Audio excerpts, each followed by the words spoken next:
आप सभी का एक बार पुनः सर्वेक्षण एवं संतुलन प्रायोगिक भूगोल प्रैक्टिकल वन के लेक्चर में स्वागत है। हमने पिछले कुछ लेक्चर्स में सर्वेक्षण से संबंधित विभिन्न पहलुओं के बारे में आपसे चर्चा की, आपके साथ डिस्कस किया कुछ पॉइंट्स को, जिसमें सबसे पहले उसका सर्वेक्षण का पाठ्यक्रम रहा। उसके बाद सर्वेक्षण के क्या है, सर्वेक्षण क्या है और सर्वेक्षण क्यों किया जाता है, उसके महत्व को हमने समझा। फिर हमने उसके वर्गीकरण को समझा विभिन्न आधारों में, और फिर हमने शुरू किया प्लेन टेबल सर्वेक्षण। प्लेन टेबल सर्वेक्षण की जब हमने बात की, उससे पहले हमने मापनी को समझने का प्रयास किया कि मापनी से क्या अभिप्राय है, मापनी से हमें आम आदमी क्या समझता है और मापनी कितने प्रकार की होती है। पर हमारे को सिर्फ सरल मापनी से ही क्योंकि सर्वेक्षण में काम आती है, और मापनी को प्रकट करने के या डिपिक्ट करने के डिफरेंट मेथड्स हमने देखे, जिसमें स्टेटमेंट मेथड था, आपकी कथनात्मक विधि थी, और उसके बाद आपका रिप्रेजेंटेटिव फ्रैक्शन था, निरूपक भिन्न विधि थी, और अंत में हमने आलेखी विधि देखी, जिसमें हमने प्लेन स्केल या सरल मापनी को सीखा कि उसको किस प्रकार से बनाते हैं और उसके किस गौण भाग होते हैं और प्राथमिक भाग होते हैं। तो ये हमने पिछले कुछ लेक्चर्स में किया। साथ ही लास्ट लेक्चर में हमने सर्वेक्षण और समतलन में प्लेन टेबल सर्वेक्षण से संबंधित जो यंत्र हैं, जो प्लेन टेबल सर्वेक्षण करने में यंत्र काम में लिए जाते हैं, उनके बारे में आपको विस्तार से बताया। आज हम प्लेन टेबल सर्वेक्षण की विभिन्न विधियों के बारे में आपसे चर्चा करेंगे कि प्लेन टेबल सर्वेक्षण के की सहायता से हम कितने तरीकों से किसी क्षेत्र विशेष का जो प्लान है उसको बना सकते हैं एक निश्चित मापनी के ऊपर। तो उसमें अगर हम आगे चलते हैं और देखते हैं कि methods of plane tabling, plane table के द्वारा सर्वेक्षण करने की 4 विधियां होती हैं, जिसमें सबसे पहले ली गई है विकर्ण या आरेख विधि। इसको और दूसरे पे है प्रतिछेदन विधि, तीसरे पे है चंक्रमण या माला रेखा विधि। इसको चंक्रमण को हम दो भागों में बांट देते हैं। उसमें पहला है ओपन ट्रेवर्स और दूसरा है क्लोज ट्रेवर्स, खुला माला रेखा और बंद माला रेखा विधि जो है, और अंततः है रेडियो प्रगामी विधि। अब यद्यपि उपरोक्त जो विधियां हैं उसमें से प्रत्येक विधि को नीचे हमने अलग अलग अच्छे से विस्तार से समझाया है आगे आने वाली स्लाइड्स में, परंतु इसमें जो दो विधियां हैं, जैसे ऊपर की जो सबसे पहली टॉप मोस्ट दो विधियां हैं जिसमें से विकर्ण विधि है और प्रतिछेदन विधि है, वो सर्वाधिक प्रयोग में ली जाती है। अब देखा जाए तो प्रतिछेदन विधि जो है उसी को आगे अगर हम एक्सटेंड करते हैं तो वो ही चंक्रमण और माला रेखन को विस्तृत रूप है प्रतिछेदन विधि ही। तो ये दो जो विधियां हैं वो अधिक प्रयोग में ली जाती हैं, और यहाँ यह पुनः संकेत किया जा रहा है कि इन विधियों से संबंधित आगे दिए गए रेखा चित्रों में किसी विवरण या स्टेशन की धरातल पर स्थिति को बड़े अक्षर से तथा उसी आरेख पट पर जो उसकी स्थिति हमने रिप्रेजेंट की है उसे हमने छोटे अक्षर या छोटे अल्फाबेट से बताया है। शुरू करते हैं हम विकर्ण विधि से। अ, इसको हम रेडियल लाइन मेथड भी कहते हैं, सेंटर से बाहर की ओर। तो आपने यहाँ देखा कि ये हमारे 5 पॉइंट्स हैं। ए कैपिटल में हमने यहाँ डिपिक्ट किया है, बी इसको भी यहाँ कैपिटल में डिपिक्ट किया है, सी, डी, और ये हो गया आपका ई। तो ये हमारे कितने पॉइंट्स हो गए? 1, 2, 3, 4 और 5 पॉइंट्स हो गए। विकर्ण विधि में क्या होता है कि हम क्षेत्र में जाते हैं, और जैसा हमने पहले आपको लेक्चर्स में बताया कि प्लेन टेबल सर्वेक्षण में फील्ड बुक बनाने की आवश्यकता नहीं होती, पर ऑब्जर्वेशन मस्ट है कि आप जाएंगे क्षेत्र विशेष में और जाकर ये देखेंगे कि आपको अपने प्लान के अंदर किन किन वस्तुओं को बताना है, अंकित करना है उनको। तो यहाँ हम आप देखेंगे, यहाँ हम फील्ड में गए, हमने फील्ड में जाके टेबल को लगाया और हमने LAC किया। LAC माने हमने आपसे डिस्कस किया हुआ है। L माने लेवलिंग, लेवलिंग से अभिप्राय है समतलन। A माने एजीम्यूथल, एजीम्यूथल से अभिप्राय है उत्तर की दिशा में आपका जो टेबल है उसको लगाना। और सी माने सेंटरिंग, सेंटरिंग मतलब है केंद्रीकरण। तो जो स्थान आपका यहाँ टेबल के ऊपर है उसी को धरातल पर मार्क करना। और वह हम किसकी सहायता से करते हैं? हमने आपको पिछले लेक्चर में यंत्रों के बारे में बताया था और उसमें बताया था कि साहुल पिंड की सहायता से हम यह सेंटरिंग जो है केंद्रीकरण की जो प्रक्रिया है उसको करते हैं। तो यहाँ हमने देखा कि रेडियल लाइन में विकर्ण विधि में हमने टेबल स्थापित की, हमने टेबल का LAC किया और उसके बाद हमने टेबल को टाइट कर दिया।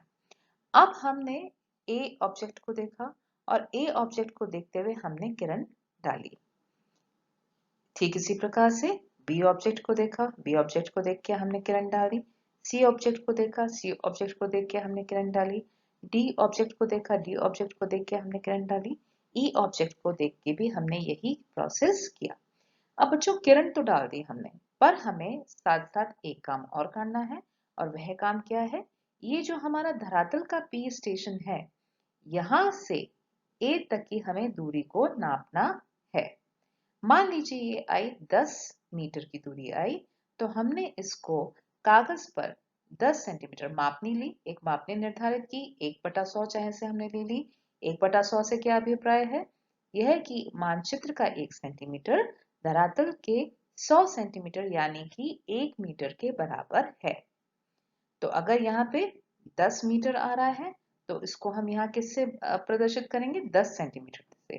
तो हमने जो है उसको हमने 10 सेंटीमीटर से कागज के ऊपर, ये हमारा कागज है और हमने इसको 10 सेंटीमीटर से यहाँ पे इंगित कर दिया और यहाँ पे हमने बिंदी लगा दी होगी। तो ये जो पॉइंट है ये हमने यहाँ पे 10 सेंटीमीटर के ऊपर ए पे बिंदी लगा दी। फिर हमने बी को मेजर किया, यहाँ से यहाँ तक बी को मेजर किया धरातल से यहाँ तक की दूरी को हमने नापा। ये जितनी आई उसको हमने यहाँ से यहाँ तक उसका मापने में के अनुसार कन्वर्ट किया और जितनी दूरी आई उसको हमने यहाँ पे इंगित कर दिया इस लाइन के ऊपर। फिर हमने सी को मेजर किया, सी की जितनी दूरी आई उसको हमने यहाँ कन्वर्ट करके मापने के अनुसार यहाँ बिंदी लगा दी। फिर जो सी डी की दूरी आई उसको हमने मापने के अनुसार कन्वर्ट करके यहाँ दूरी पॉइंट लगा दिया।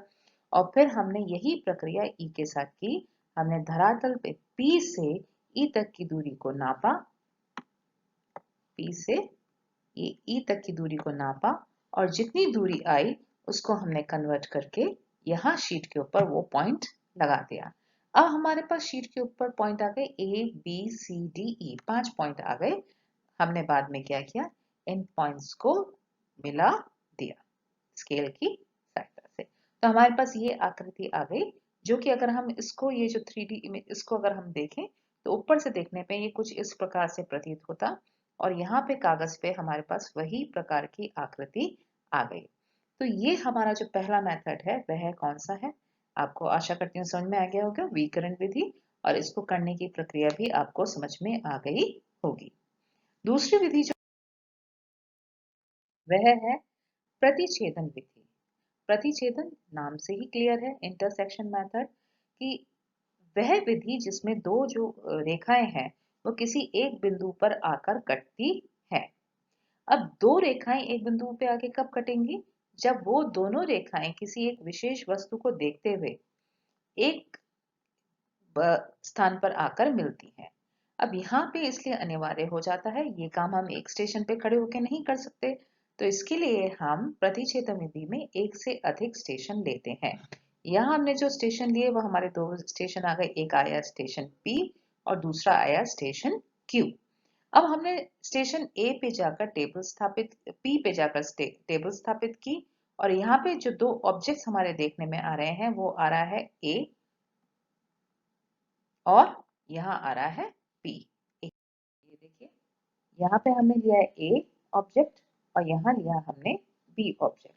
अब हमने P जो पॉइंट है, P पॉइंट पे हमने अपने टेबल को स्थापित किया और यहाँ पे हमने उसको केंद्रीकरण के द्वारा, सेंटरिंग के द्वारा हमने उसको जमीन पर जो केंद्र था उसको टेबल पर स्थापित कर दिया।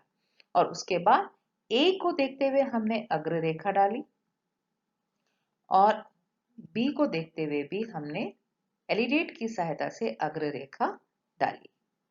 अब हमने ए से बी पर जाना है, तो हमने ए से बी पर जाने से पहले हमने यहाँ पे रेंजिंग रॉड रखी और यहाँ पे रेंजिंग रॉड रखकर हमने ए से बी तक की दूरी को धरातल पर माप लिया। यहाँ पर हमने क्या किया कि ये जो दूरी हमने धरातल पर मापी उसका एक निरूपक भिन्न डिसाइड कर लिया। हमने उसकी एक मापनी डिसाइड कर ली, 1/100 मान लीजिए, और उसको हमने यहाँ पे कन्वर्ट कर दिया और कन्वर्ट करके हमने यहाँ पे उसको निशान यहाँ पे लगा दिया। तो हमने यहाँ पे इस तरह से ये बी का पॉइंट, क्यू का पॉइंट लगा दिया यहाँ पे। अब यहाँ से यहाँ पर हटने से पहले हमने यहाँ क्यू को स्थापित कर दिया।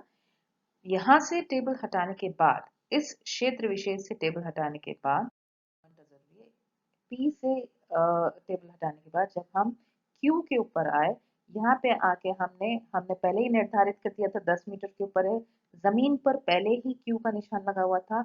अब हमने आके यहाँ पर टेबल स्थापित की और अब हम जब जो प्रक्रिया करेंगे वो करेंगे LOC।